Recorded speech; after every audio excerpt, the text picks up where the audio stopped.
I was the first elected public secretary of APC in Ebonyi. Who popularized APC in Ebonyi. Due to attack Umahi and the way he was not meeting the needs of Ebonyi people, I said publicly that I cannot work with Umahi. And I win one election, I win Nigeria. If you outrig me, I declare onwe na win through na Buhari anakpa. Obu na oye nyele aka convince Umahi ka onye the APC ticket oga dikwa okay. Or see I consider it done. That was how he became governor. Of onwe na the bed of governor or this surprise. So all the surprise the governor. No wonder you are not performing. Mgbe njela Afikpo prison as an inmate. Ndu blue no eba kanko. Yes. Nana kosela na hanike. I had to call the governor. I said, Your Excellency, committee I set up ada igokwe ga. Osim na eziokwu. No ge probu ha. I drafted a petition against them. Just submit na EFCC lenugu. They wrote petition against me to state command. Ejilu boss we bioka. Immediately mbata. Bam. Agolomaka and call for mu. Vlumu jebe Ebonyi. Ama kwa no federal high court where the jurisdiction immediate. Vlumu je na magistrate court just to deny me bail. Ona can see we ba prisoner. Professor Grace Umezulike, Secretary to State Government. Kenyelo contract of 4 billion naira. Oje gote rice aye kelondol for 2023 Christmas. SSG afu na ego kali. Oje gote rice na eruho 2 billion. Ele ego nke ọzọ divert.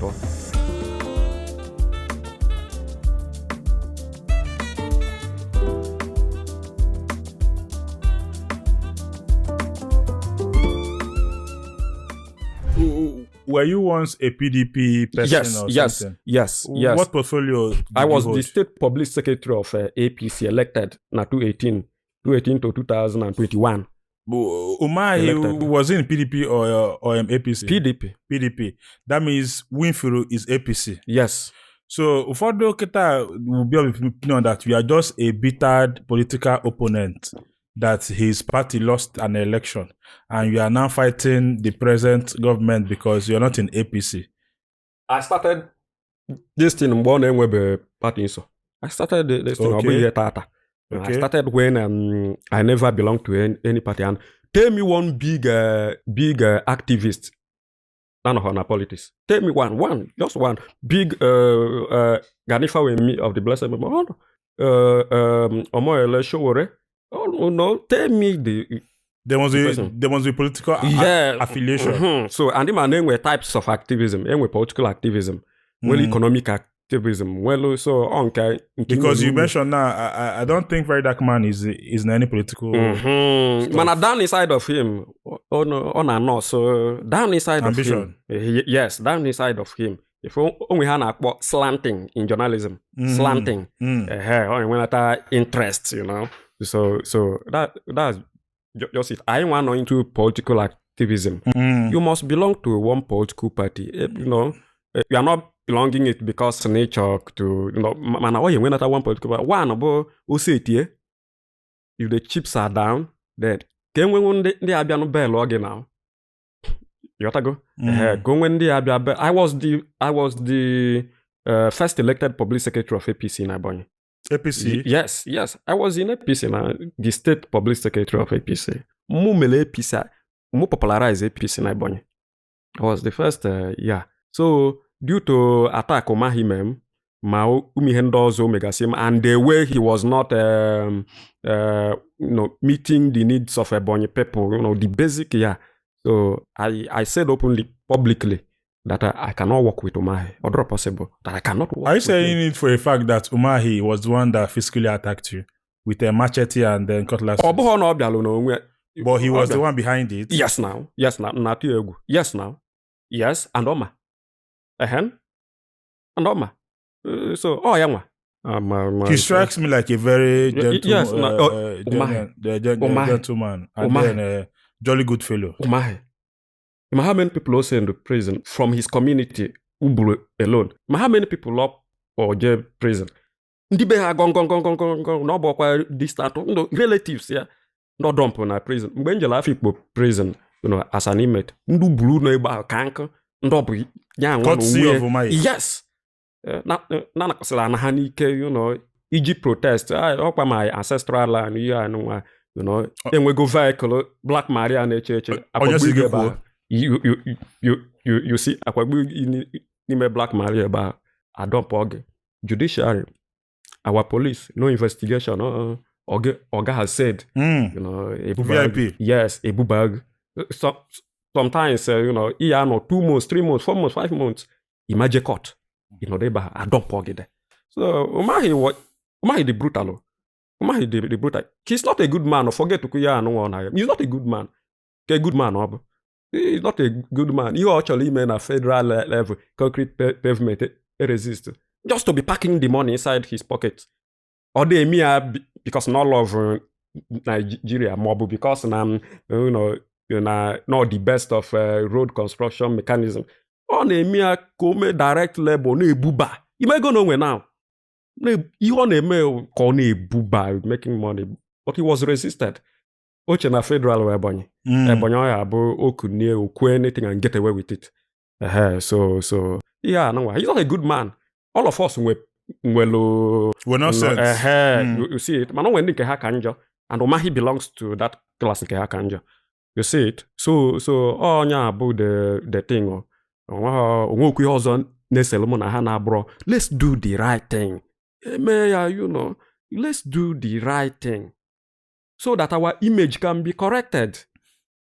You said that your governor was made governor, that's Nwifuru, by Buhari. You told the story of how Buhari saw him through Umahi.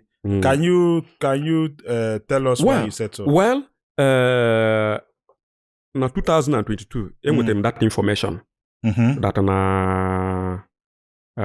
na Umahi chọrọ ije for Buhari. So, then he decided to go alongside the speaker. Or they actually not just talk. Accompany. Yes. So, mgbe lulu eba kasi nwete the information, the intelligence. So, Buhari said, "Hey, you look like a Fulani person. Are you sure your mother didn't, that kind of thing?" Yes, not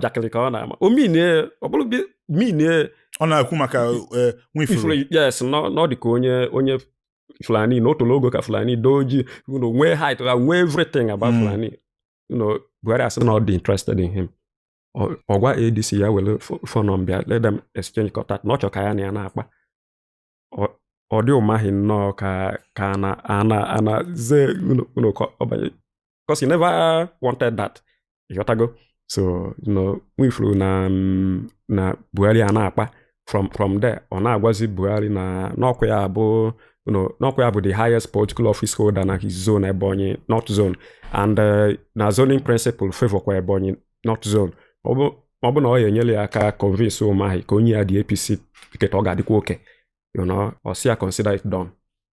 Bobaze, onye president ya akpo we request or something ka half email. That was how he became governor. He had the ticket, and incentivized him. And I win one election, I win Nigeria. You take it now.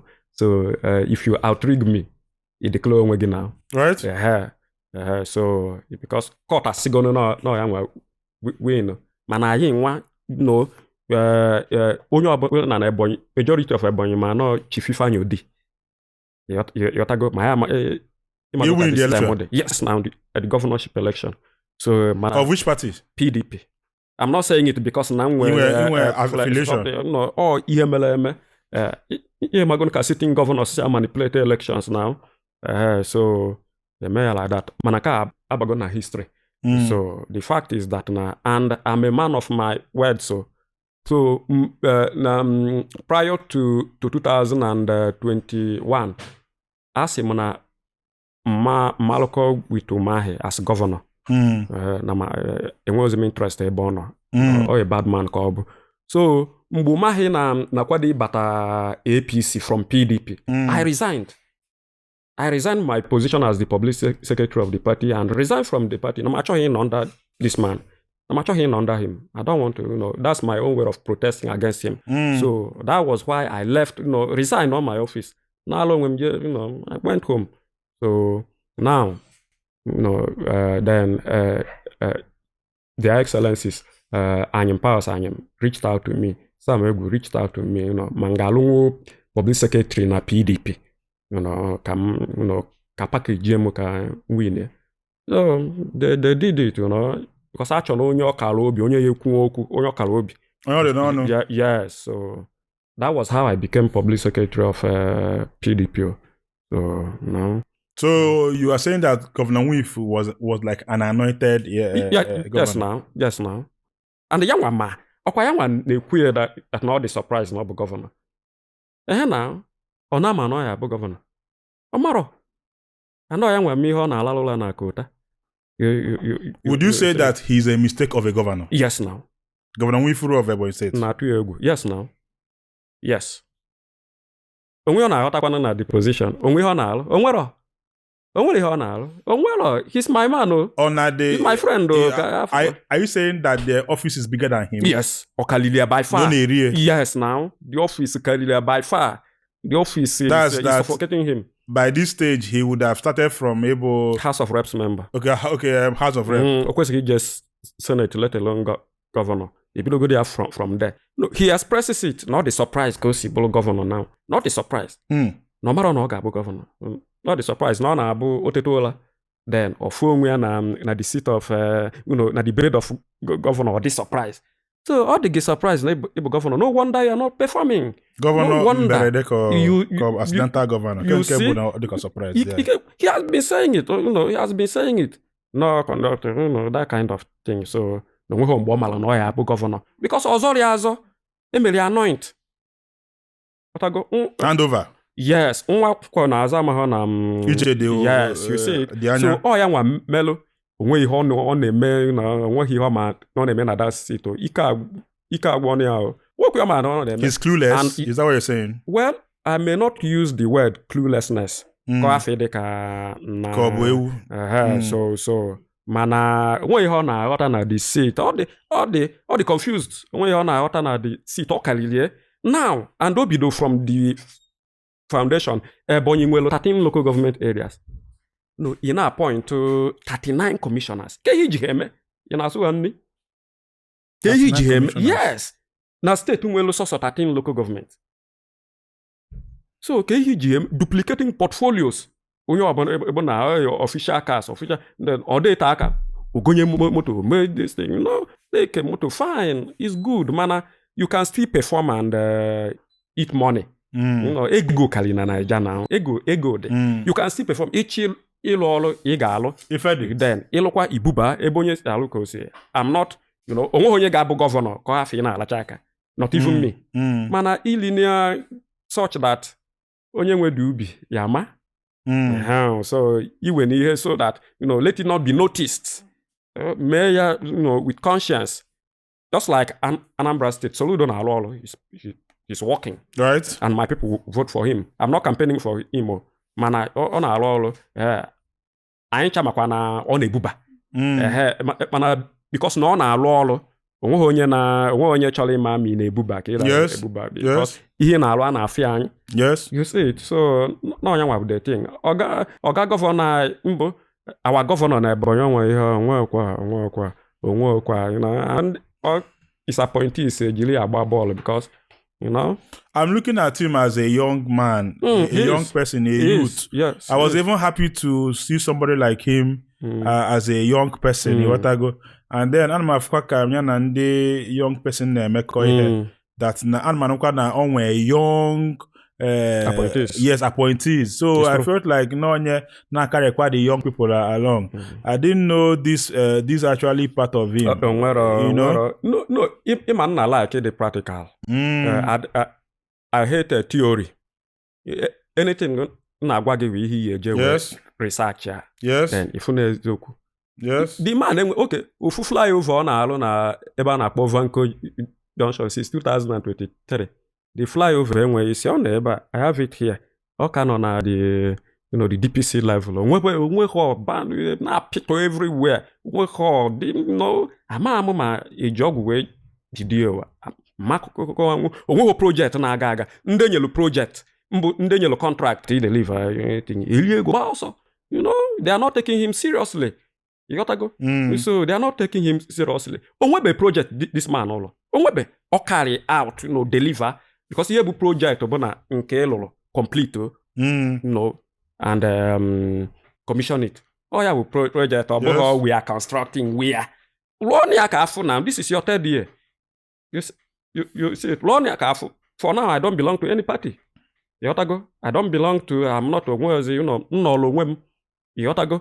But onwe party, onwekwa ka I must belong to a party. Ọ dị mkpa. It's very important. third year, Very just like important. the likes of Enugu State Governor Ndubi Simba and then Alex Oti. Yeah, they are doing well. And They are doing then well. because I would have said that They are doing well. that 3 years is too early to judge.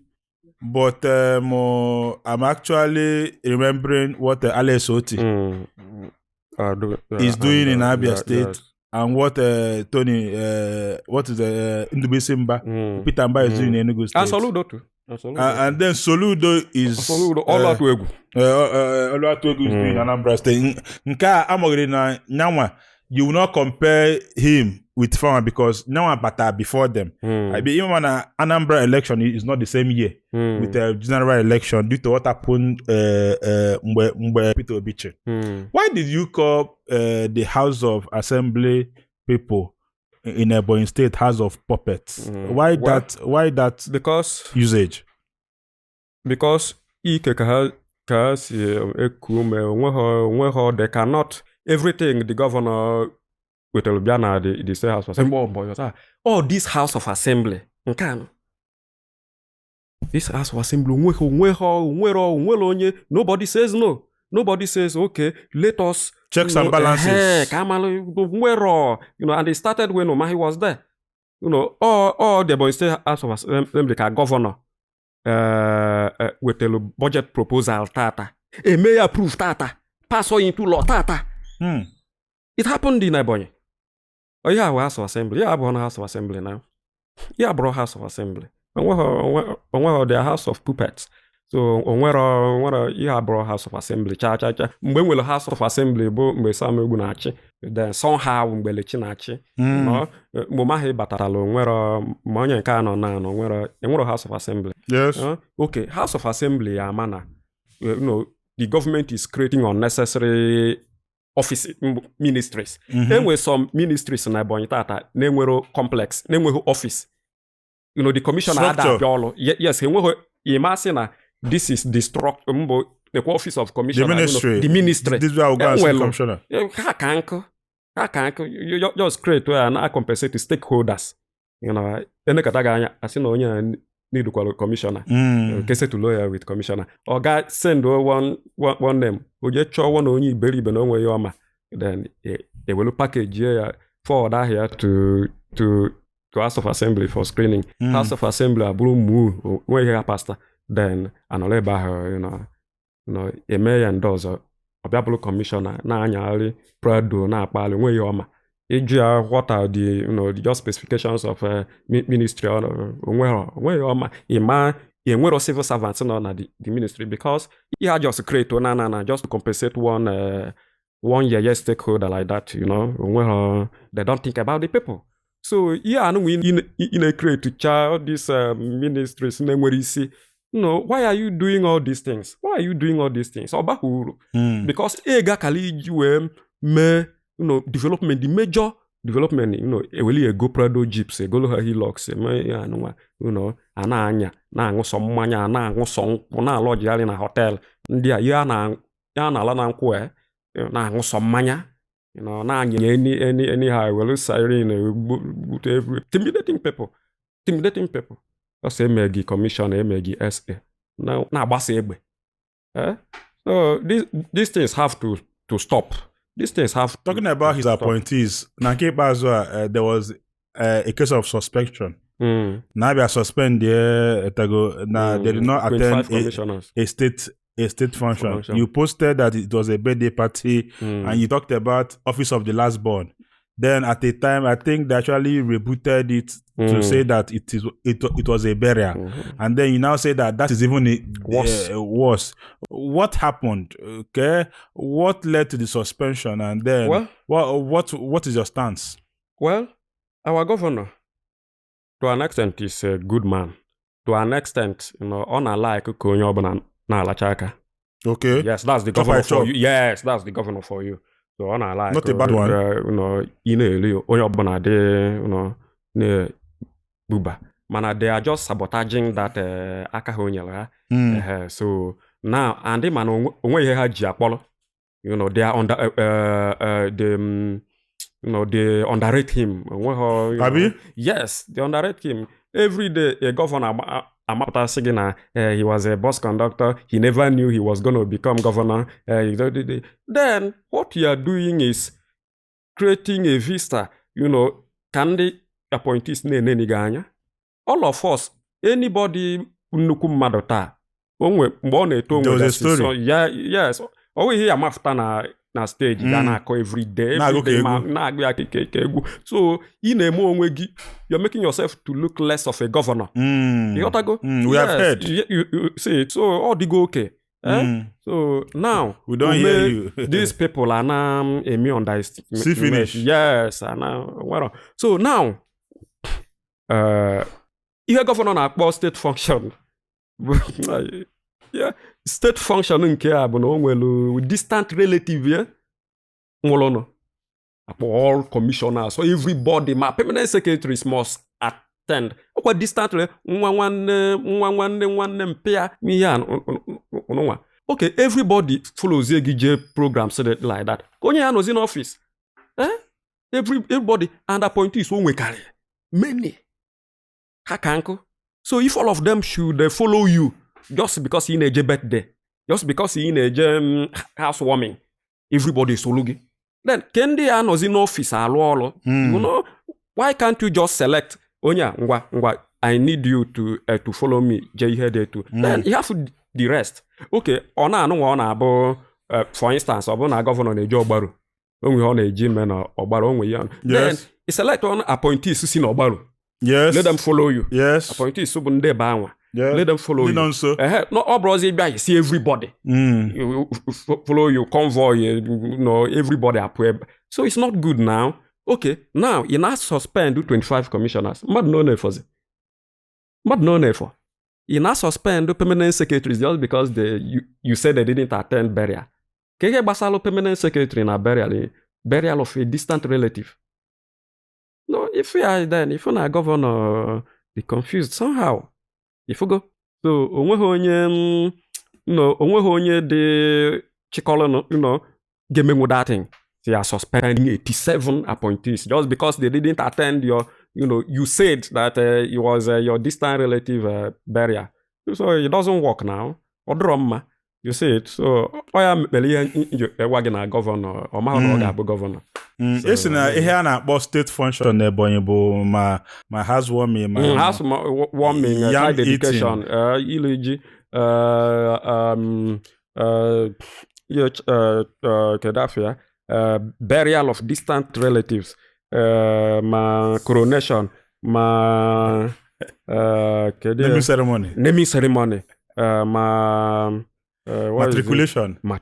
I saw.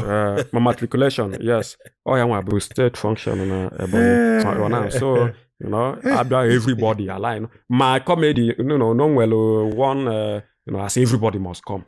Comedy show. Yes.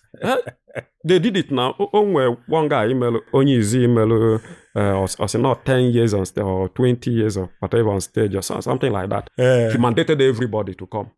So, yes, actually, empower, encourage the young man. Yes, to a kind of give entertainment face. Yes, you see it. Man, nke birthday, nke housewarming, nke matriculation.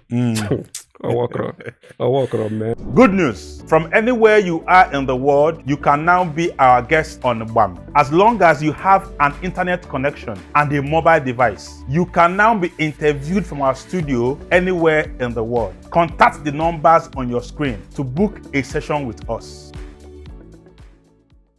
NCN, as onye Ebonyi State, ụfọdụ I find it very, very difficult to understand why you are demarcating Ebonyi State in the area of investment, in a sending money, don't invest in Ebonyi State, don't come, As soon as Ebonyi, Obugodina, every family with their own misunderstanding, they have their own internal rift. Must you go outside to say that we are doing bad?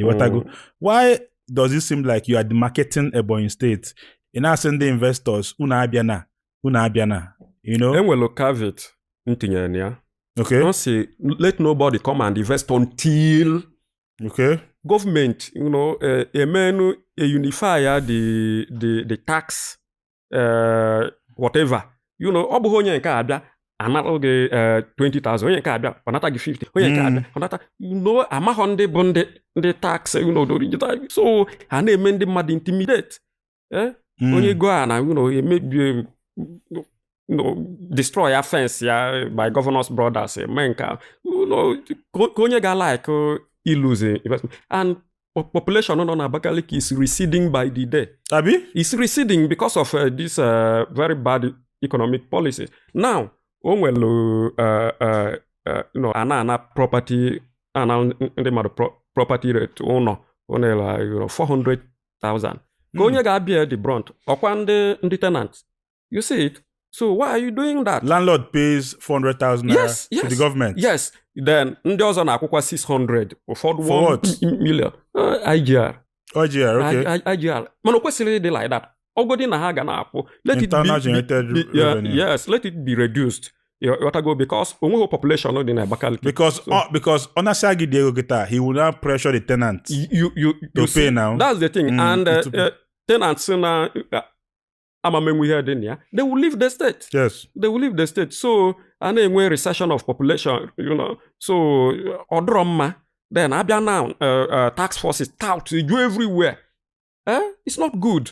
How can so okay, obele shop kwụrụ ụgwọ 200,000 naira to rent. Obele shop ị bịa na-akwụ 600,000 for tax. Ọ dị mma. It's not good. How do you expect that business to grow? You see, onye ame ya 1 year, 6 months. Is it better that way?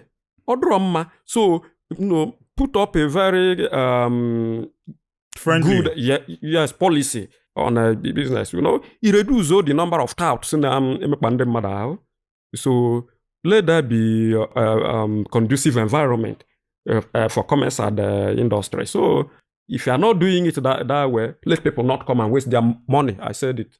Let people not come and waste their money. I have a business in Abakaliki now. By October, it will fold. By October this year, it will fold. Why? Because no patronage. Number 2, tax. You are not selling and then you must pay. You must pay. Group group also. Group. How do you now encourage people? That is the problem. So it's not as if I am dissuading investors to come table. The state has to do something. And I'm still saying it. Ebonyi State government has to do something before. No, they say to these things or okay. You need to hear on the matter. They will come. Some of us will start publicizing. Say, okay, yes. Or they go okay. So I cannot, I cannot support, because I'm also a victim of this bad policy. So I cannot tell you, come. I don't lie to people. I don't lie. You say it. I will tell you, what about the problem with the Ebonyi Mall or something like that? Ebonyi State Mall or something? Shopping mall, yes. If the state project could, if state business could fall like that, or in a private year, it has fallen. Population draw. So, very beautiful edifice, environment, very good. Umahi try, very beautiful mana. Enwero incentives to be running it. You got to go. So, enwero equal work abulu problem. Ina batana that beautiful environment ina work touch. It's not good. Easy. I was the one that they complained to. Then I did what I did. Abiaku working and cases. It was cleared. Then as time went on, just the other day, then they have cleared it. You see it? So no ya wabu the problem. Harassing people unnecessarily. Then one day mother habia. Come and do what, one? To come and do what? If my business is gonna fold on by October, and they're expecting me to come and to announce to people that they should come and invest. You said it is not your job to even publicize. It's not even my job. That it is the job of the commissioner of yes, they should pay me. Which you said just pay millions. Which you said just opened a Facebook account. Commissioner for how would you say that? Are you? It's not my responsibility to advertise the the state. Okay. If they want advert, let them pay. Yes. Or be millions. You ain't charge a driver. You see, because I have the audience. Yes, you do. So let them come and pay. You built it over the years. Yeah, yes. Oboho mbia me for free. Investors bia, you know, they will loot the money. No, and I've instructed you know, ndiji ahamu create pages. You know, what I said. You advertised anything that you didn't collect money. Don't give me the money, eat. But don't advertise anything free. You must show me proof that na go. Okay, people create page in my name. Hey, you can search any you can now. You can go up to 13. You can each no one. What did they answer? They answer that same name. When we if ancient updates. Okay. Ancient family. If Chika Nwoba platform. If Chika Nwoba fans. Yes, fans. So and my pictures okay, and they reach out to me. Okay, and you approve for them. Yes. Okay. And see how one imam free advert there. You must charge money. You make a free advert, and you will let me know that I'm not interested in it. Then you know, imam with the charge from it. Don't give me the money. I'm not interested in it. You know, will you when take care of yourself? Yes. Buy data. So not where. See, never you advertise. Don't promote anything for Ebonyi State government if they don't pay. No, then I will maybe the page. You see it. So that is just it. You know, it's not as if I hate them. Mad on a hate boss. So no, just talk here na usoro. But it's very funny how the commissioner of information is not conversant with the trend and everything. Onye bu the commissioner. Why the choice of yes? Onye bu the commissioner. You know, I'm going back to governor na or you know the office career. Onye is the commissioner of information, an engineer Jude Okpo. So he's onye women appoint as commissioner of information. You know, due to no background there. The one that was indirectly calling you manipulator or something like that. Mba, onye ka dịkwa iche. Nke na-akpọ manipulator bụ nke kpọrọ onwe commissioner for commerce and industry. Okay, go ahead. So Jude Okpo, you know, and he was on a try somehow, man, the office due to no background in there. So the governor redeploy. Relieved him of the yes. Bata onye nke ka njọ. A lawyer. Onwe Facebook account for the first time. A chief commissioner for information. Everything has gone digital. So I know I'm not calling followers now. Some people were tagging me. Some people were sharing link to his Facebook account to my platform. See why again. No, in problem. You should pay. See, publicity are all free. No. People should stop doing publicity free of charge. It's not an easy It's thing. not free. Creating a platform would be prosperous. How easy? Over the years. Or the easy. I drag you know. So people should stop doing free publicity. And I want me. I now a politician. I say no 500,000 ki promote or Osimba, Ebonyi onye ga-eji 50,000 mee. Then oje weli anye ndị na-achọ giveaway. You know, then onwe ihe onye ahụ ga-eme achieve because onwere the audience. Onwere the goodwill. Onwere the face. Ịghọtago? Ọbụbe brand. So ha na-eme ya for me to promote something for you, you must pay me. You must pay me. And they are ezigbo ego. Then you get the service equal on Yes. Yes. If to value the service. Yes, the value. You see this publicity galon. Yes. Publicity is costly. Then he said chaleba. Yes. I agree. 10 million naira set me. Possible. You see? So plus what the staff members in the staff strength in. Yes. So and somebody will like want you to do it free. You mentioned Governor Nwifuru going to beg Wike about hotel on Alona. Abuja. What is that about? Well, ịma na ngwa gị na gọvanọ na-alụ hotel na Katampe na Abuja. So ịmagono na Abuja nwe ka enwe ndị land racketeers. Yotago, so mana osokwa na politics too. Ejesi lo di environment na-enwelu ịma Wike na onwe ọ na-eme na FCT na-enwechaghị document yeah, to do that. So yes, so is it normal that the esteemed governor will be having such projects, a personal project going on? Peter Obi declaring yes, your assets. You see, and then how can you in office? He's on office. Problem. Do you think is actually normal? It's not good. It's not good. Odroma. It's not good. This man is building hotels, build houses everywhere, private companies. Yeah. What you didn't do when you were not governor. Yeah. Then in the office, you feel the opportunity to get those things for yourself you didn't get earlier. It's not good now.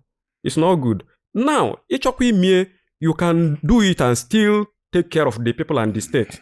You have to go. If you are working, nobody na ABC ebuba. You have to go. Mani bia mezie nke bụ na it is only you must onwe ihe mmadụ ya. Some of us will criticize you. Will call you out. Call you name onwe higeme. Highest ima arrest now. So onwe higeme. So that is just it. Then Wike esilo the hotel. Yeah, no. I can allow the hotel and teach you few things. So was the governor of Delta State Obrewori, because the governor Wike dinamma kayo. How are you private to some of this information? Ihe nọ n'ime ya. Ihe nọ n'ime ya. Ihe nọ n'ime ya. Ya nwa me. Nse ka nkọọlụ gị how I ma believe ye. Ihe believe ye. Ihe eche na ọdụrụ possible na mmadụ ahụ eji with that extent. Emego m ya ọmalụ m arụ. And ego niile na-enweta na abade. Yes. O nwere document ya achi wete. Ikwo $1 million to get it. I've paid someone $1 million to give me a document. You see it, government document. So somebody might say, is it worth it? The stress, is it worth it? The expenses? Na mano ya melihi juwe malomo now. Obo na made emia like that. Would you have known me? Na Chika Nwoba bo hi on ihe nzuzo wepụta ya nka. How does he do it? But na made that thing. I spend that money. You see it? And sometimes onwe onye ga like he release gị document mana ọ na-atụ egwu ma ị ga-alapụta ya ma ị ga-akpa ahịa ya n'ilo ya nwame. For me, ijidegodo m now to do egbe, I cannot tell you my source. Or possible. I would like to die. You see it, I cannot. When onye information ma bụ ndị nje alụ ọrụ pụtago si na cheka reveal the order possible. Gbagbo mo, I will go. That is, that is how to, that is principle. I am being professional there. So can see me, man, all of the now, all of the kwanya, all of the kwanya, imana meya open eba. Then yes, you don't need to. You don't need to. You have to go. They'll block me. If I go to your BK, the Anambra, and I spend they go to get some of those things. And when you hear for governor one time of your statement, when it comes to education, that he sent some people abroad to go and study, 128 people to go and study in UK. It's like somebody like you refuted that such thing did not happen. They are an guy too much. They are an guy. Window dressing, packaging. The same people the scholarship now. They are crying, wailing. Are they had the incentives? So many of them are even withdrawing. Now they had the ego. Most times the governor have a problem. Some of the time the governor have a problem. Not on the point. Because see finish Abatagonia. So abia now, they can't release the money. And, packaging. Ụfọdụ ekwesịghị ịbụ students. Ụfọdụ ekwesịghị na-eme anyị magonu ka package ka sị na gọọmenti na-eme nka. They are stranded. Ama how many times ha kpọọ m biko ka nyelu ha aka let public know about their plight. You see?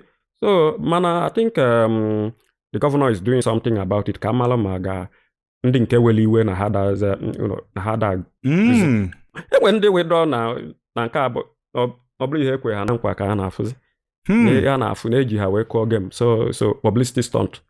So they are trying to reintegrate them, malụ ihe a eme ihe a na-eme na Ebonyi bụ packaging. Ihe a na-eme na Ebonyi bụ packaging. See, let me tell you, if you are doing well as a leader of the people, you are doing well, you don't need to pay publicists. Are we? Yes, the people will publicize everything for you. If for Abia, it's the masses. All the masses now promote you on the Abia mbo Oti. Though he's still doing on the mekwa media team. Mana on the Madonna package because you on alo or audio is visual.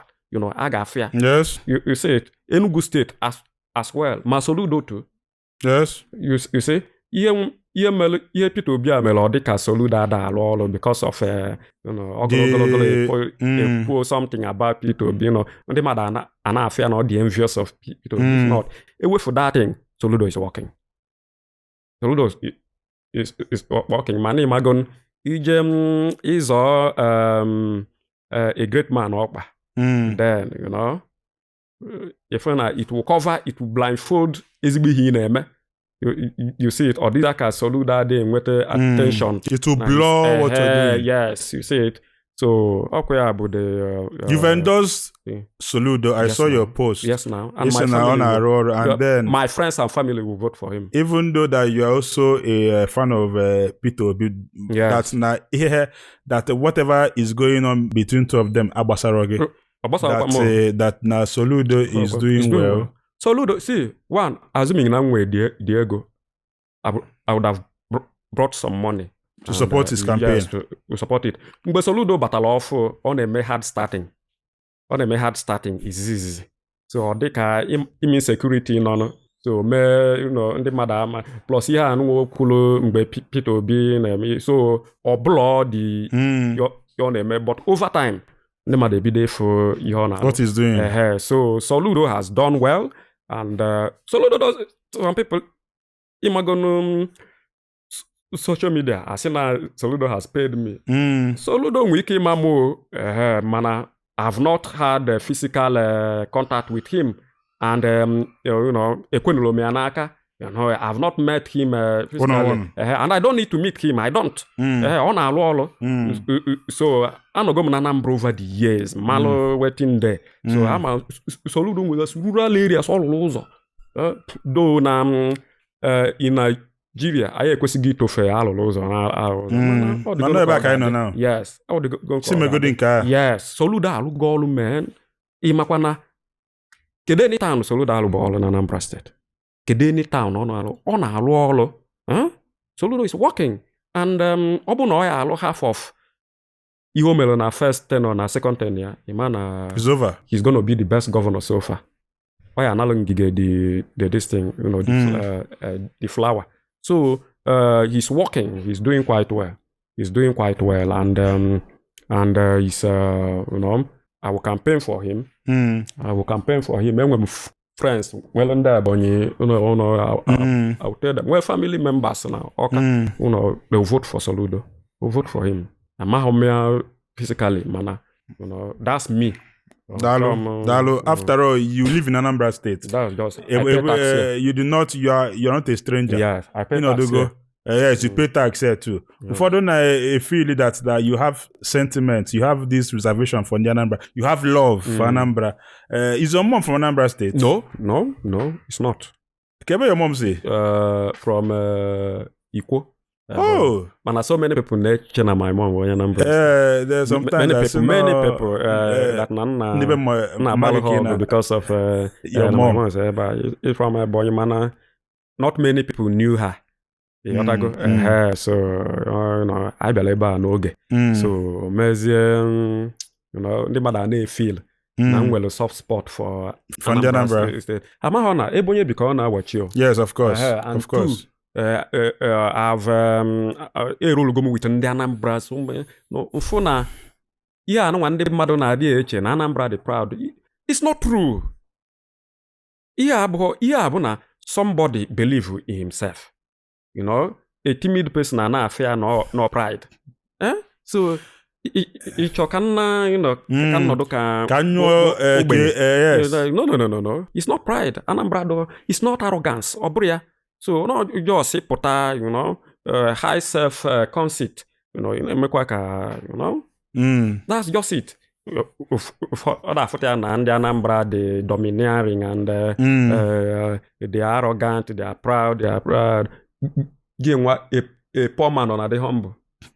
Poor man adịghị humble. Mgbe ị nyere ego na power mgbe aka ya. Ifuru character. Yes, ifuru. So that is just it. Anambra, I like Anambra. Like I said earlier, I'm ebe I'm just 34 years. Nka ga na ebe 56 ọ na-abụzi kịta nwegolo ana. Na Anambra very soon bido ịlụ ụlọ. Ọ na-abụ ka mma bịazi pụọ. Alụkwa m akwa ka pụọ n'ụwa.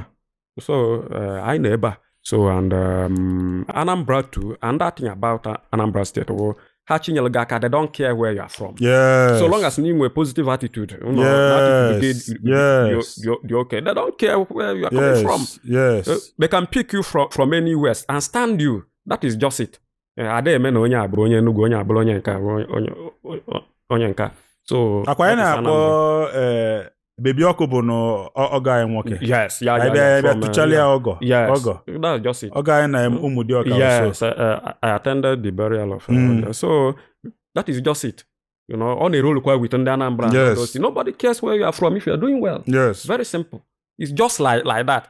Ọ bụghị ịbịa, you say accept me for for who I am. I will not accept you. I will not accept you. Yes.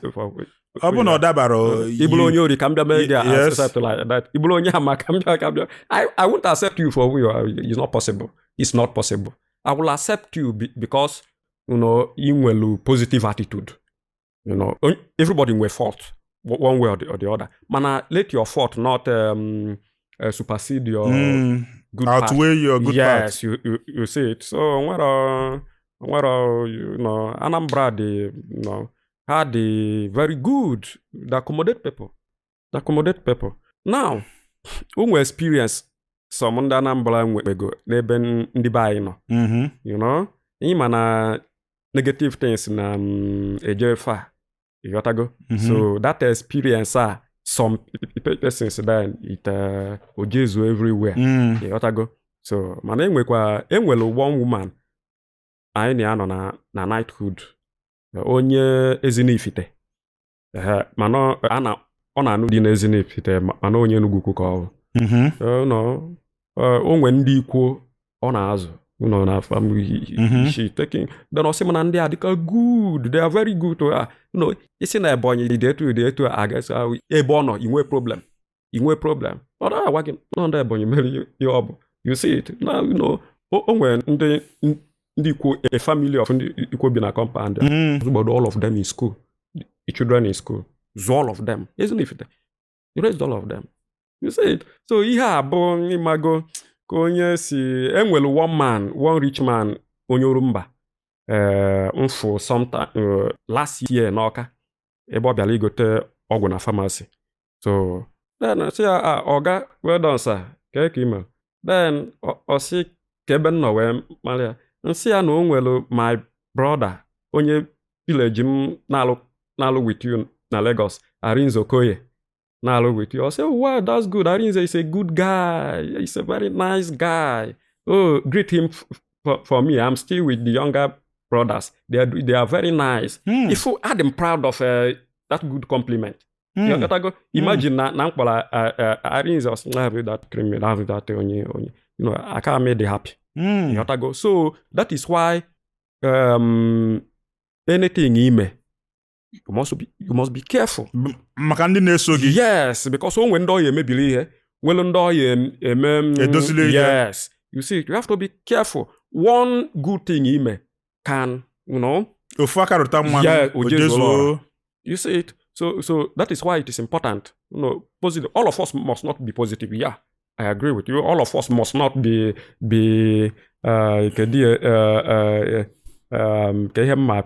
exposed. Yes. I went after the other people now. Yes. It's compulsory. Yes. I went after the other for balance. People. Yeah, yes. So, man, I have members of my own family. Yes, I have members of my own family. Yes. So, we're below the thing. So, like here Soludo made the other day, bringing back Abakaliki Street. Okay. Some you talked about it too. Yes. Some names say as he's using it for politics. Some people. Quick politics. Will Abakaliki vote for him? Which politics? I got 2 elections in Ebonyi State for him.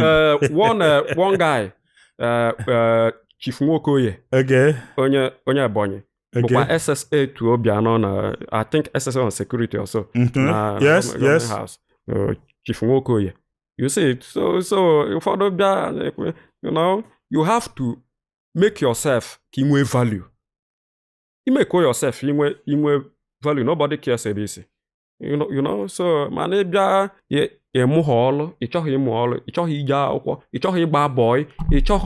how do you want people to see you? You see it? And do the kind there now, but say they hate us. They hate us. And I love again everyone. They hate us. Jollof rice. Yeah, they hate us. They hate you. If they hate you, love yourself now. If they hate you, love yourself. If they hate you, you love yourself. And they hate us. Man, their rural areas, rural communities, everywhere, and they hate you. You see it? So, and when you hate to go and go and face the person. Don't say Anambra nine head. Don't say that Anambra nine head. Or say Ndabakeleke nine. Don't say that. Focus on that person. Focus on him. Don't involve a whole state, a whole community. You see it? Yes. About my own view. You are very, very right. I'm when they are calling out for you. Of course. Mba.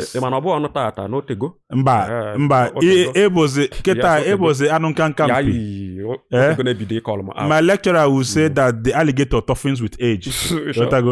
The more I drag, the more walking a sick. Yes. You are right. He help number name. Yes. You either spoil their name or you make their name good. As in the way who name try to rectify that thing. And you mentioned Ndensoka. When Webono and condemns I don't think they are taking over. Yes, education, everything. When they buy, you will let them take over too. Yes. You change in either poala change. I call gone in a change. And yes, summon yourself. Call yourself and say, sit down. Here they go. You go with Goku. You monologue. So yeah, no one name. Honor I come. Check here. Then what should preoccupy your mind to prove that person wrong? Yes. Wrong, you come back. Yes. You see it. I'm Anambra. I saw you and Ebonyi State young guy doing well. I invited you and said, come, let's do 1 or 2 things. That's just it. That's just it. You didn't charge me. Yes. You didn't, and you addressed me well. Yes, because I love what you're doing. You see, so there's value. All value. There's value. There's value. So people should mind how. Okay, Chuku. All the money you have been spending on Umahi and clubbing, if you have invested it in land banking with the Pine Leaf Estate and Properties Limited, all this loan app will not be pursuing you up and down. Stop learning. Come and invest in land banking with the Pine Leaf Estate and Properties Limited.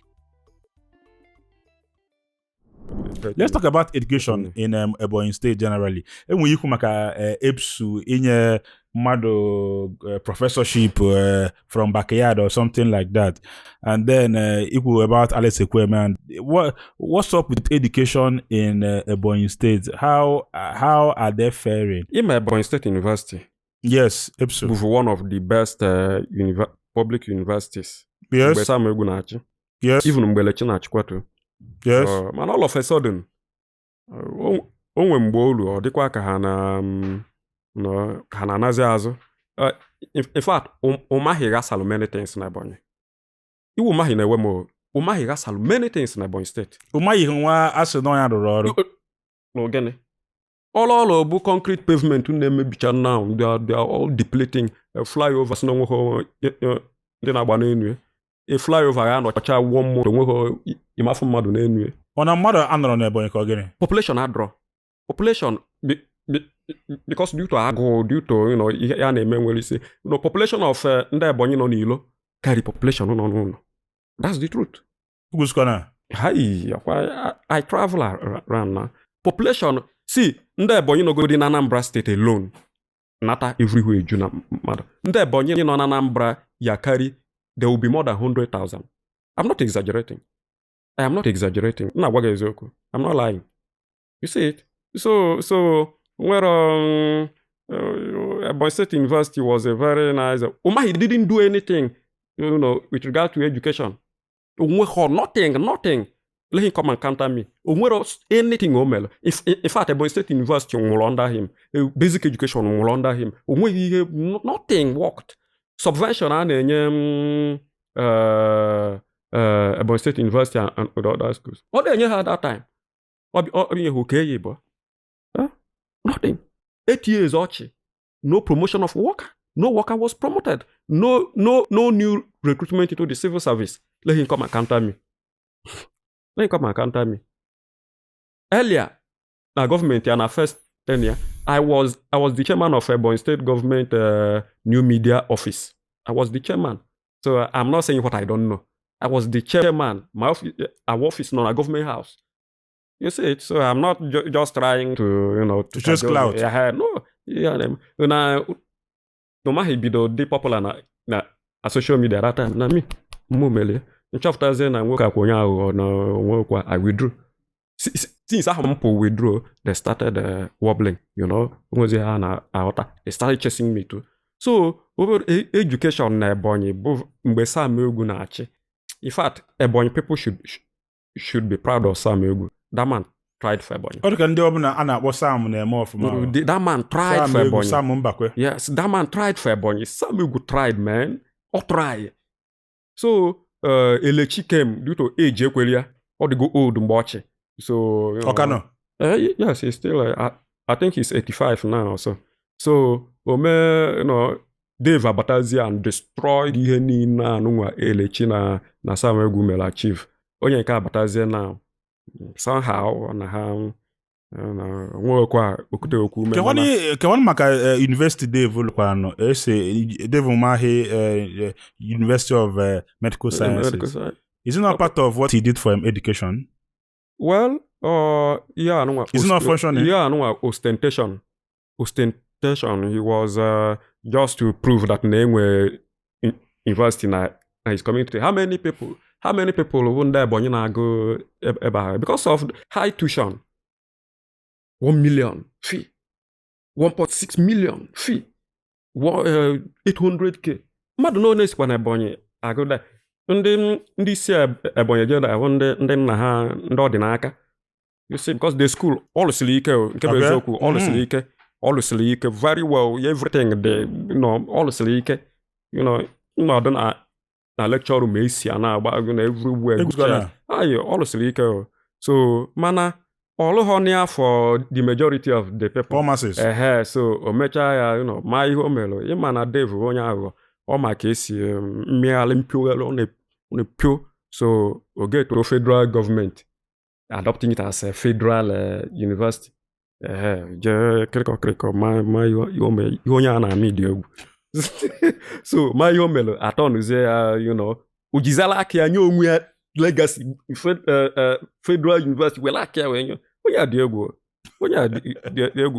Wike na-ama ọrụ ebe ọ nọ Dave Umahi Wike bụ na ọ na-eme mkpọtụ Dave adị eme mkpọtụ silent Dave no silent touch ọ ga-egbu wita ime agba ọbala Dave Umahi ha wow gbamafta na public iche na ezigbo mmadụ is a good person onye a good person Dave Umahi anyị nwa ama good person ka onye si ebsunye professorship well Imagon I'm supposed to project the university, but why should I project it? Let them pay money for publicity now. So ọ bụghị project rụcha ndị ori anọ nwewelu dị ego pakọ dị ego wee pụọ. So let them pay for publicity. Na-atụ ha egwu. So the thing bụ na no enwegasị some cases of people na onye bụ speaker of House of Assembly si na o nweta first class in law kemgbe o ji gụọ akwụkwọ ka onye na-akụ ya mgbe ọ dị free mgbe ọ na-ababe ihe a mgbe ọ dị free yes you know ka o nweta third class ọ bụzie kịta ọ bụ speaker isi na o nwee first class na ya you know na law LLB you see so if you need ka mmadụ gwa gị ọ dịkwa ka ọ dịkwa ka onwe you see it SSG anụnwa nọ now all of a sudden ọ bụrụ prọfesọ onye na-eme PhD up to 2016-17 all of a sudden ọ bụrụ prọfesọ so they should detour a na-eme ka Ebonyi State University is a good university no two ways about it and imagon nwego yes ka kpọtụkwe aka keme ihe Sam Egwu made that time mgbe Sam na-achị of course all free education ị na-agụ science related course na Ebonyi State College of Education onye si na Ebonyi State free he did it free enwere family member benefit from it Igbo onye Ebonyi na-agụ science related course na Ebonyi State College of Education mgbe egwu na-achị free ịmakwụgwọ school free he ran it free without him dibe aka ndị na-eji akwụkwọ ndị mumu ya carry that Sam did very well he did quite well I'm telling you he did quite well he raised almost everybody now that's including Umahi he raised almost everybody in case the governor is listening to you and then wants to do something about it you say something about Abakaliki turning into a ghost town very fast na enweze onye nọ how Ochoy Bidoketa to change that narrative what do you think he should do? All of the kwanya but it's a gradual process all of the near because ihe melanga sakari so n'ihe oye egodi can see where we are the other time money afọ but now accept that na will challenges accept it now imerania accept yours eme bo how are we going to sort all these things out? Yes. So a bidon draft to see where sort of out. And each build these institutions or make work. Have politicians. Don't be giving them contracts. Have politicians. Each ka this project, this program, Gaofma. Bring even if you bring them from Anambra, Enugu, Abia, or Lagos, ihe chọrọ result now. Result ka ịchọ. Yes, at the end of the day. You see it. I've advised him like that. Okay, Ebonyi, eji ọrụ ugbo wee mala. Now, enwe statistics pụtara the other day, national statistics pụtara the other day. Ebonyi so na the first 10 states na-akọ ọrụ ugbo. Search it online, ọ dị ya. I was pained. Ebonyi so na the first 10. Ife nwe juwe malu no. Yes. Onye ọbụla chọrọzi ịnọ government. Everybody chọrọ ịbụ SA. Everybody chọrọ ịbụ commissioner. Everybody chọrọ ịbụ nke a bụrụ nke ọzọ. Now they are not incentivizing farming. They are not. So ndị a na-akọgasị rice na ego ne ka ha jikwa n'aka ya. They are discouraged. Yeah, so Government had asị na-enye ekelu fertilizer, two bags, one bag of fertilizer. Ikpọ incentive. No, abịa na easy local government. Inwe ike imap out 50 farmers. Let them be farmers. Ọ bụrụ farmer ndị na-akụ ihe na garden. Farmers, commercial farming. Establish them, kpọọ ha, call them. How do you want to do it? How do we support you? How do we budget, come in? I monitor of my because I'm only a go nke travel. Nalie onwe ihe ga-eme. So irezo 50 n'ezi. Then ijene is a rezo 50. Ijene ikwu 50 because all these sites na rice. Rezo 50 ijene mgbo ọha ukwu. Rezo 50. Ijene ishelu rezo 50. Tell me in the next 4 years, ima how rich ndị agadi. Ima how rich. Ọbụgodị na ị na-enye ha as loan so that they will be serious about it. Ọbụgodị na ị na-enye ha as loan. Let it be. If they later pay, fine. If they don't pay, no problem. Ima how many people ndị a get raised from poverty? Yes. You say it. That's how to empower people. You don't. If you have $1 billion empowerment, or he onwe nke get power. You see it. So, if you want to empower people, I've been telling them, if you want to empower somebody, call the person, invite the person, what do you have flair for? It's go to do this thing. Are you sure you're going to do it? You say, then I research, Bamalo incentives any do. Stand another person, oh, go keke. You might come when you're keke.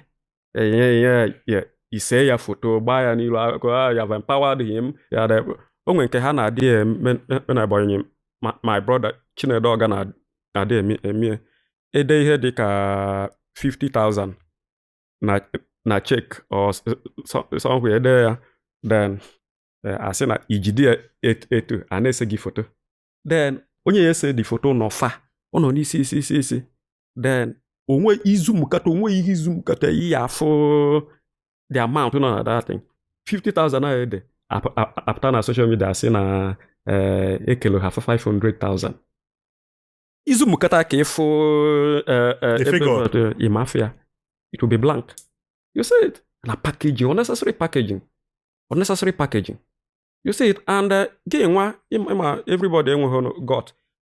Imagine 500,000 back patassin in 5 million immediately in problem. You cannot give me 50,000 in my pata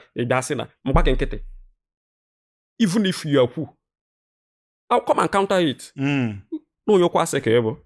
So, animal for them will the gods. For the actually, people are ego believe. Ego tabak. You say it. So that's just the problem. Umahi here they against Ebonyi. I need empowerment. Our people need empowerment. Moreover, first sensitization. Because when you not sensitize Hofuma, in your 50M. No orientation, nothing. No orientation. We may pay the money. We are no extra wives. Now, you see it. So the thing, Bona. We need massive orientation. Then, imagine that orientation. Now, create skill acquisition centers. or the institute. Skill acquisition. Fence soya. Nobody is going out of there. Fence soya of ma. No. You cannot go out. And you force them. You must force everybody. Because in answer, when you tell Hamabia, they won't come.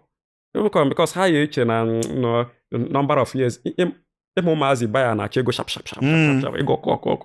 Go pure water.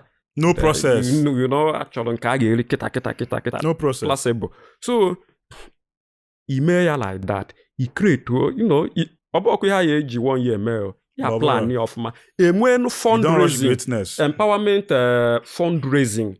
Later, Ebonyi people go let them come and support. You invite them to car to raise the hand or the naka. Let them come and support. Raise our children. They will come and support. And that is an ethical narrow. Yes, because I think I saw him during the last administration. But when many friends in Ebonyi. Only many friends in Ebonyi. He has friends Ogbewu. His friend late Senator Andrew Nwankwo. So they are his friend, Chris Nwankwo. You see it. So onwe ihe ya emekata kafi raise up to 20 billion. Na gwa eziokwu. Ile ezo like that. Enwe committee, an agency, committee gabu execution.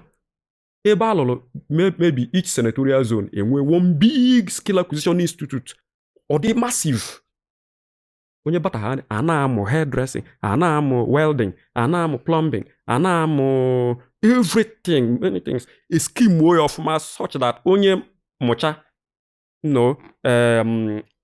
amapụ ha into a corporate society, ke ya ana-akpa a society, what cooperatives. Now a group ha maybe into 50-50. Ị na-enyezi ha government contracts.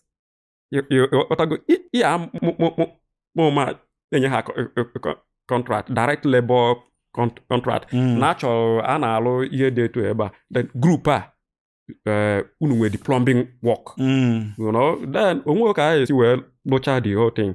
Ka each of them have iji 11M. Yes. Ime ya 2-3 times. They are stood out, I stand go ha permanently. You see, ihe ahụ eji nwayọọ mee ọbọkụ ya release of 4 billion, 3 billion ndị ọjọọ ewere ya wee rie chaa gị waka. You see it, ahụ eme of Mobile Institute enwe ya board ya agency ya iche ewere House of Assembly mee ya Empowerment Trust Fund enwere agency ya iche if they want to fight ihe a nwaanyị na aya, that is if they want to. So eme ya like that, then amalụ na agency a bụ ọrụ ha na-alụ ihe a.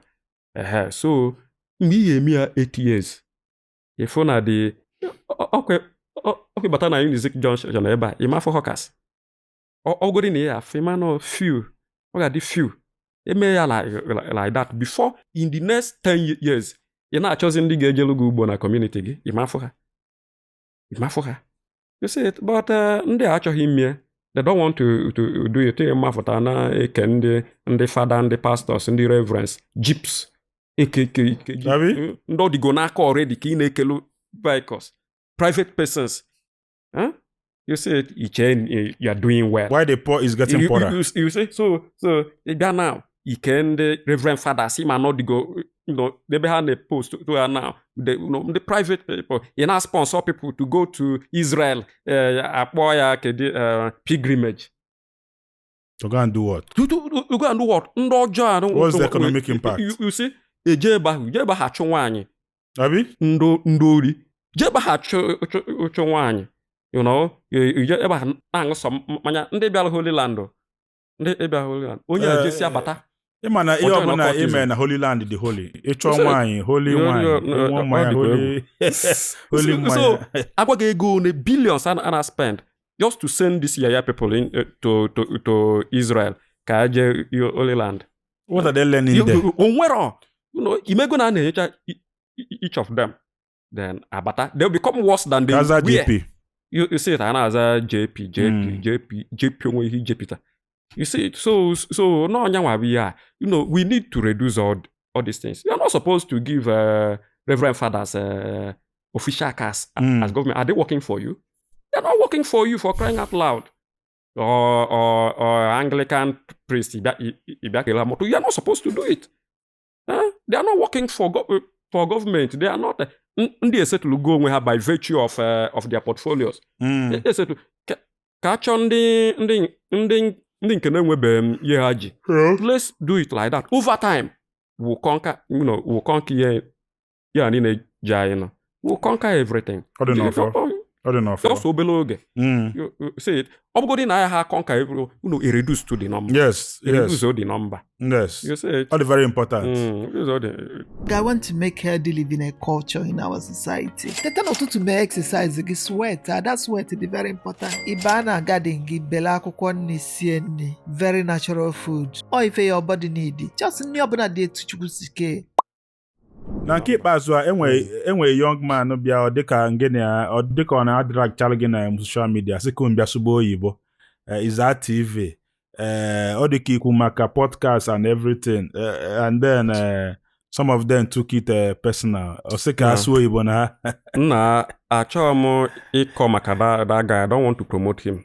Right? Achọrọ m ịkọ na onye na-ejichaghị secondary school. Yes. Na ama m aka nwa agụrụ English na university. Onye na-ejichaghị secondary school. Onye na-akarị ịhụ n'ọkụ. Ịnụnụgo ebe ọ sụ oyibo. Ọ na ọ bụghị the dialect eza dialect ka o ji na onye na-challenge m. And you want me to respond to him. Ihe ọ chọrọ to make name, you know, ka asị na ya na NCN na ama aka. Mgbe m bidoro social media ka ebe ọ nọ. Mgbe m bidoro social media, mgbe ntagolo afọ na social media ka ebe ọ nọ. You see it, onye aka mụ na ya abịa wee maba aka. I'm a Knight of St. Christopher for crying out loud. So ka mụ na ya bịa anagba okwu na eji nke I can't join issues with him. I can't join ọ sị na ndị envious of who? Onye ka ebu? Ndị envious of you, how? As Dangote ebu kono as state governor ebu ko how am I envious of you? Envious of you because na inwe Facebook page. How? I'm attacking everybody. Have I attacked you? Attacking everybody, you know, criticizing. I see no more about the. Funny enough, that's the only thing he has against you. Speaking English. Couldn't be so Igbo. What will even benefit anybody? Amazim, can be so Igbo. Man, it's soon rule for boss. You just secondary school. Couldn't so Igbo. You see it. So no young one. I try me join the issue. So I understand. We go publicity watching with it. You know, that's why I pleaded with people. Don't be merging my pictures. With here. Why are you? You know, this is disrespectful. Why are you doing this to me? You say, why are you merging me? I don't want it. That's why when there were misunderstanding with governor, you know, with government. Because don't merge my picture with governor. He's a governor for crying out loud. Don't. Okay, for now. Yes. Very well. Yes. Now, Ademamaka with governor. Don't go and be merging my picture. Or this is no, I don't want it. So you can mention my name and his name, but don't merge the pictures. He's a governor. So I'm able at the level or no. You are very right. You say it. So I rubbish na podcasting na Ebonyi na Abakaliki abụọkwa a lucrative deal. Na podcasting fakwala arụ na ọbụọkwa everyone's business. Ọbụọkwa onye chọọ very soon, you know, then heche no ha nwaka nna agwa that okwu. They didn't know that no when those up telling me ka I get into it. Okay, people called you. Yes, people called me. Just because na the other guy me paying nke Ebonyi son or Ebonyi son. So no create nke. So people were like calling me to take advice, guides. You know, I say, although easy, is it because now this guy creating here, every one of you now wants to go into it? What kind of conventional mentality? Yeah, you know, you phone your name every one of you face about. No, do easy, me. One, you get where the face value. Number two, how are you going to source guests? How are you going to do it? Ebonyi, everyone is afraid of calling government out. Kebi ga fonye ya bịa na studio on am be queer without minding whose ox is God. Yes, that means in words. Yes, you see, now entertainers elihonne na Ebonyi, Abakaliki. The few of them no, they might not agree to, yes, you know, with your future. They would like you to pay them, you know. So yes, and you cannot blame them. So you know, although easy, let nobody rush into podcasting just because na onye nka asina nama the envious, and I'm into podcasting. I know how into it. So asina the envious of them. Envious of you how? You see it? So they felt they were the ones the main people that write up, you know, communicating to, you know, they didn't pick anger. Man didn't care about say omagakwaga. Don't go. don't put your money there. Omagakwa. They accepted it. Ndị feel na ha nwere platforms, they started dragging you. Mana so bad draw. Ogodo yelu. You see it. So podcast are the reason, just like you said. Yeah. Mana nwatakịrị ada ama ulu dị na ọgụ egbole egbo. So sometimes say hapụ onye ọbụla onye bịa ọfụ onye ọbụla nke ọbụla bido. So far now they called you for a guideline. You've actually given the guideline. And when message a drop, you know, the segregation in the southeast. Abiasnoya mbi se onya you know, no poverty and then illiteracy of course that this is a problem among us. That the higher class does not even see all these things.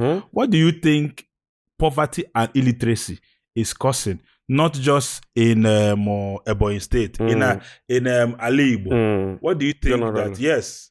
Well, yeah, and ndị na-apọvey these things kwana ndị na-eji ha akwụkwọ ndị na-enwere nni wee ịma poverty adọrọ mma, illiteracy adọrọ mma, so ha bịazie ewelu eche na onwe onye mere ihe ha na-aya out of ihe isi ike, out of timidity. Yes. You know, they will say some people can deliberately call you Anambra onye ọgwụ ego, just to satisfy you know, ego, you know, iwe na-ewu ya, say Anambra onye ọgwụ ndị Anambra ndị ọgwụ ego, ndị ọgwụ ego gị nwa bụ ọgwụ ụbịam ka ịgwọ. You see it? So abịa sị gị esi ebe a pụọ nwa Abakaliki ebe a pụọ, ọ bụghị na akpọ gị nwa Abakaliki problem, ọ bụghị mana the way you were the intent, you know, so to spite you.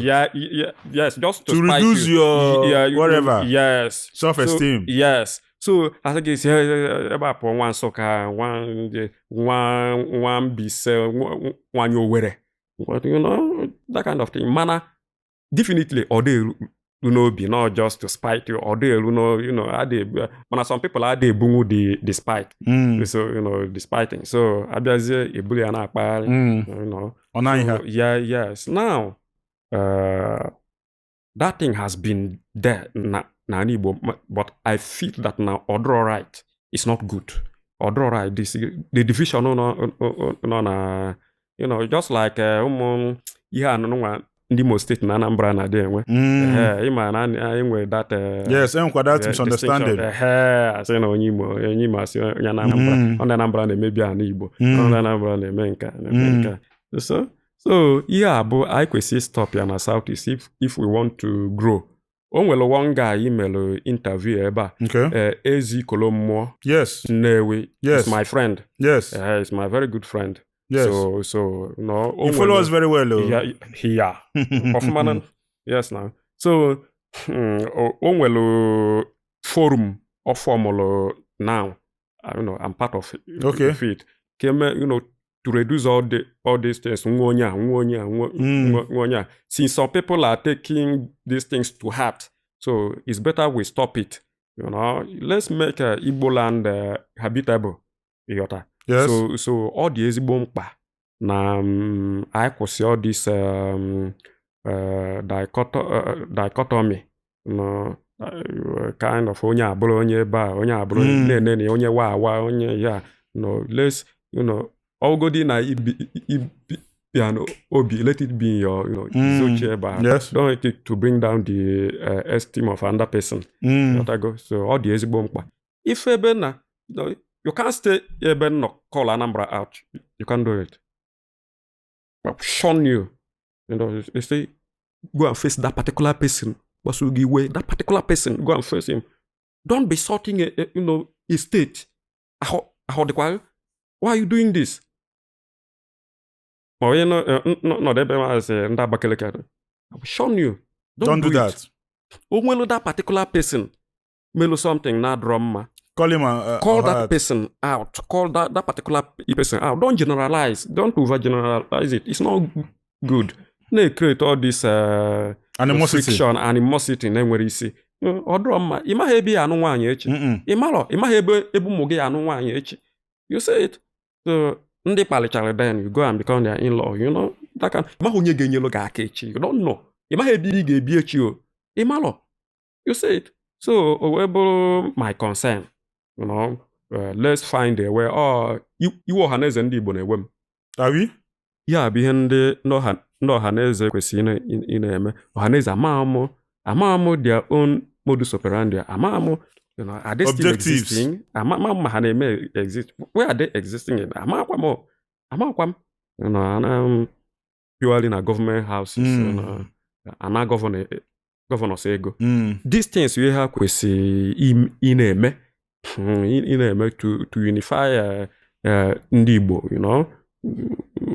and ekwesị I was discussing with someone is it not possible na Southeast governors stakeholders bịaru together can't ọhaneze do it ka enwee 2 more strong markets na Igbo Onitsha adịgo overpopulated ke reduce to ke create ofu market again ya adịka Onitsha a publicize ọfụma ndị mmadụ ebe a is it not possible can't it be done eme fundraising I'm telling you ndị ọhaneze carry ya out in agreement with the governors and National Assembly members udike ga realize adreba billions ka m na-agwa gị eziokwu I realize no less than 200 billion even more eme ya like that asị okay eje side Nsụka with Ebonyi achọ ebe nwere ana ọfụma ebe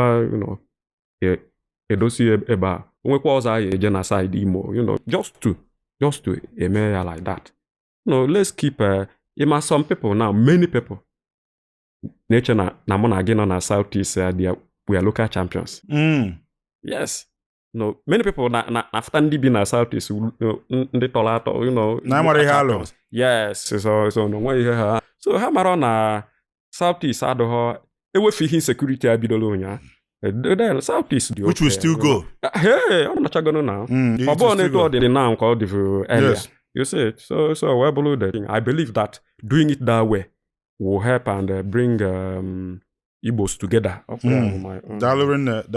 Sure. Lastly, I noticed that you are also an ardent follower of Peter Obi. The other day, Odeka ihom Peter Obi me akpolia n'ọnụ o weta ego Obi o wetara Obi o je ebe nwa Obi ọ bụ na o jero Obi and I saw you called is na Edo governor bụ Okpo onye nke ahụ bụ assistant governor ka ahụ caretaker governor onye ka ọ bụ mmadụ. How important is Peter Obi to this generation? Well, abụchaghịkwa m fan of Peter Obi. Okay. But I cannot hold anything. I don't hold anything against him. Okay. Abụghịkwa m fan ya o. Okay. Man, I don't hold anything against him. Okay. So, mmanọkwa ebe ị na-akpali Peter Obi, then and you get away with it. Okay. Let us have, onye ka do your own, let me do my own. Yes. So Igbo na lack personalities nwere national appeal. So ufa nwa nwelo, why are we trying to tear him apart? You cannot okay, ọ bụghị iwu everybody ga support Obi. Ọ bụghị iwu na support Obi. Mana if you are not supporting him for one or two reasons, stop fighting him unnecessarily. Yes. Now it's not it. Yes. You see it. So na for all this threat ya bịakwa na Edo State ya bịakwa na nka, they are looking at Peter Obi bụ peace loving person, calm person. Mụnwa ọ nọ na level of Peter Obi isi ma bịa na state nje hold rally ebe ahụ ihe eme na ya mee ọ bụla egbe agba ya na agba na ya bụ egbe ihe eme na ya mee ka ifukenie. You see it. So I think some persons, although everybody must not like Peter Obi, like I said, mana it is needless fighting him the way they are fighting him now. Getting scared. It's nobody is not nobody. And they are scared at the same time. Allow him. You see it. It's nobody. It's nobody. He cannot win election. Why are you bothered, Kwana? Why are you bothered? So let them stop that thing. It's for ren or mockery na-ezuzu ka ha na-ezuzu ama mi ọ na-alụ dị. Ka ihe ọ na-alụ bụ that guy. I don't know. If ka onye ọzọ na-emekwa that goes after him. Showore sometimes. Nke Showore ịma na ọ dị defiant. Ịma na onye nke ahụ enwekwa m regard n'ebe ọ nọ because of activism and utego mebe activism utego. So mana ịmagono sometimes ọkọkwa ka akwụfụ nwaanyị ya n'ọkụ as human being. So mana enwelu ndị nke fesulu Peter Obi keti ya ọ dịka some people are paying them. Onye dịka Reno Mokri. Yes. Onye dịka kedu onye ọzọ nke si na ọ bụ spokesman president ka afọ ya mbụ kedu ya mbụ Basha. Mba nke kedu afọ ya nke bụ presidential spokesman kedu afọ ya mbụ Not Buala. Mba not Buala. Buala da call no Peter Obi out regularly. Onye Igbo ka onye Yoruba. Kedu afọ ya echefukwa m amavukwa m afọ ya kedu ya. So calling Peter Obi out unnecessary nke Reno ka njọ nke Reno Bayo Ononuga. Okay. Bayo Ononuga. Okay. Okay. Threatening. The columnist that used to write on this day or so. Yeah, so ya bụ presidential spokesman now. Okay. Pụtara Peter Obi. Then onye abụrụ gị na nwere onye ahụ paperweight politician nka. Why are you bothered? Why are you? Half an year now since he's paperweight. Half an year now. So he pụta ya na-akọ lenu Reno. Ihe Reno na-arụ. Insulting Peter Obi. You see it, Obahuru like that. So that's it for me. I am not, ọbụkwa na ma love ka Peter Obi. Mana mmasị na onwe ajị ihe o nwere ajị ihe ome to deserve that kind of invectives. So NCN, where do we hope to see NCN in the next 5 to 10 years? If not prison. Well, ebe ọbụla Chukwu na ndị be anyị chọrọ ka ha fụ m. Ebe ọbụla Chukwu na ndị be anyị chọrọ ka afụ m. Adọkwa m desperate. Adọ m desperate. I believe in due process. Ebe ọbụla Chukwu na ndị be anyị chọrọ ka afụ m. Fine.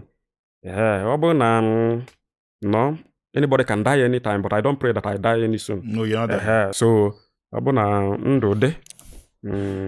Ọ bụ na ọnwa egburu ugo ọ ya chekikwa. So I believe that na Chukwu nwe ihe ọ sị m bịa mee. Then are we seeing Governor Nwoba Chika Nwoba anytime? It's possible now. Yeah, it's possible now. Yeah, it's possible. Are we seeing Governor NCN? Yes, now, definitely. Okay, man. Yeah, you mechagoti jala. That's just it. Okay, it's possible. It will happen. In fact, it will happen. It will happen. We need the likes of you. I've not been in government. Not done a government, they will see the difference now.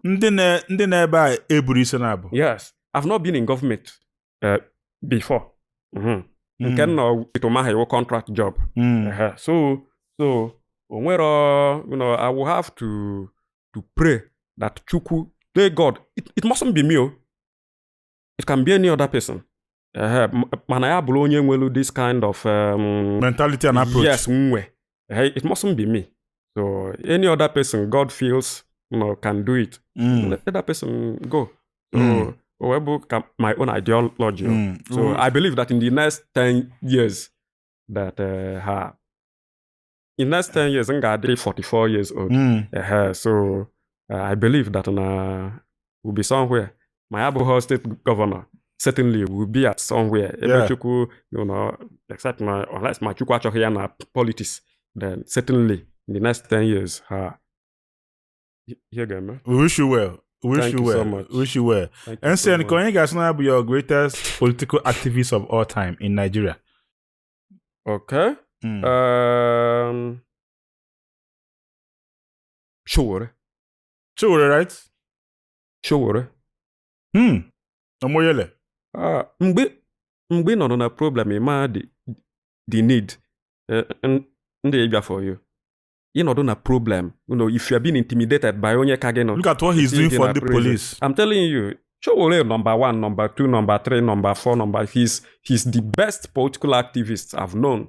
Yes, sometimes he can behave. We are human beings now. Sometimes.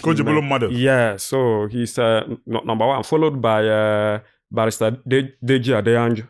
Okay. His friend. Is, yes, Deji Sokwa, although sometimes he calls people to be out manner. Yadiba. So he's doing quite well. And he's not actually calling out. He's just trying to tell the opposition to come together. Let them work together and sit ndala, and give Nigeria better governance. It's not as if he's calling them out of hate or whatever. So, Deji, he helped me in 2022 when I was in prison. Wow. I went, I visited him and thanked him, for making case for me. That's how I got connected to him. That's from there I got connected to him and so we need people like that so that we say it here.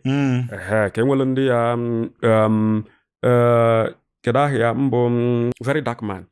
Well, he's just starting. He's just starting. Mana show ha no since 1990, tag face on the army or chicken army survivor. Easy. Let's give him his flowers. Let's give that guy his flowers. So it's not easy. Facing DSS, facing police, saying your mind. Even to say your mind, is it easy? Face to face, in front of your mind, someone carrying a gun. Yes, you say your mind. It's not easy now. So let's give him his flowers. And I believe that very soon I work with him. And not at the level of politics, so at the level of activism. I work with him. So that is just it. Thank you very much. Thank you very much. SCN, enwe ha na akpọ take your time na Gbam. Onwe ka ọ bụ na enwe ihe anyị na-ajụrụ gị ịchọkwa ikwu. Okay. Ma ọ bụ na enwe nke ikwu bụ ịchọkwa ka re-emphasize ya on. Ma ọ na inwelu ekene pụrụ iche shout out. Ma ọ na inwe advice ndụmọdụ. Ma ọ na inwekwa onye ịchọ ka ịkpọrọ ya that is a dragon ma ọ bụ mkpali nke ọbụla. Take your time and do any of these. Ma ọ bụ na enwe. Ekene ka nwe. Ngekene mmadụ na-atọ.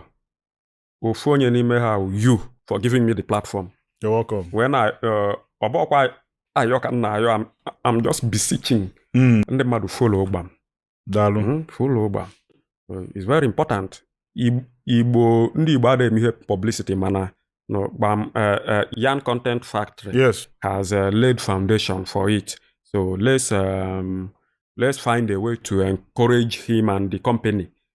The platform. So follow the platform, and I'm also pleading with you. Don't let the light of this business to dim. We'll try. So, and secondly, let me greet my boss. I call him boss. High Chief Dr. Ifeanyi Chukwumodi, Anyi Chuks. Onye nnekwu ike, onye ezigbo, he's a good man. He's a good man. For me to call you good man, it's not easy. It's not because he has money and he has built people. He has built people very calm and humble, very good man, well, non-violent. He doesn't intimidate anybody upon how rich he is, despite how rich he is. So he doesn't, he helps people. That's just it. So I thank him, for remaining the person he is. I thank him so much. The third person I would like to thank is Soludo. I want to thank Soludo. Soludo for working for Anambra. Let's the grounds of people being the man is working. The man is working. On a firma he praise leader. So moreover, when mana, Omega of ma, Peter Mbaha, man, Abia, they've done well. They are doing well. They are doing better. Obokwa na ye lugo ebakwe mana, when good better best has so far we be any best so far. So I know good in a level of better You gotta go. So the comparative this. So I thank Soludo. Na ya sia ekwekwana ka ndị a na-agbali ya n'afia this second tenor. Let them not return Anambra to the part of state of emergency. After Anambra tagoro na aka ndị ọchịchị. Or the so much. Let Soludo guard this opportunity jealously. Then we will re-elect him. Obugodi na Maya had to vote my younger ones in PVC in Anambra State. My wife in many of my friends in Umahi in so they will vote for him. Obugodi na Maya a vote. Then they will vote for him. I've been doing campaign for him. Omarom, he doesn't know me. Communication. So, but I don't actually need to know him physically. I don't know to. I'm able to meet Anambra State. Anambra no infrastructure wise and many things. And all the Kelu politicians go is doing well. That's why the money is working. So because you cannot serve two masters at a time. It's either you are satiating politicians and not performing, or you are performing and not satiating politicians. You see it. So Soludo is doing well. I'm greeting him, promising him that we will deliver him. Not worries about it. Thank you so much. Una Nugonia no Nwoba Chika Nwoba, the NCN, the weapon fashioned against bad governance in Ebonyi State. The nightmare of corrupt politicians. A young man that has been so daring, so bold, so audacious. Even some people know they cannot do half of what he's doing. But instead of us to admit it and encourage him, we rather say, why must he be him? Who is him? So pull down syndrome is what we should avoid as Ndibo. Sir NCN. Thank you for coming. I appreciate the opportunity. Thank you for coming. In the future, I hope you invite me. Yes. No. Of course. This is something that will continue. Yes. This is something that I would actually bring you to comment on so many social vices. So long as niha aburu. I don't highest arrest. Yes. Highest arrest now. I just check prison will come back. Yes. If an artist work, yes. Possible. What doesn't kill you makes you stronger. Yes. So that is it. Dalorene. Neba afam kabo Chijoke Igwendo Odogbubu Yambaba izbote nwaba. Ngwanu. Kodino bosozo commercial no. Yes. Udo. Inwele akopulu iche ichoku wano. Inwe ife di n'obi icho ikwu Gbam. Inwele ife di omimi ichọkọ onye ọbụla malụ. Onwere akala aka izole ezo ichọkọ wafo na inwe passion for. Bịa na Gbam ka ụwa n'onu iyi. Inwele business ịchọ ikwunye n'ọkụ. Onwe product ịchọ gosoro na Gbam. Ịchọ ka ife ị na-ele, ife ị na-eme na-aga as viral as Gbam. We are here for you. Contact the number on your screen. Ka ikwunye n'ọkụ ka ife na ọ na-eme. Adamuaka. Gbam is the biggest Igbo interview in the world. Come and find out for yourself. Thank you.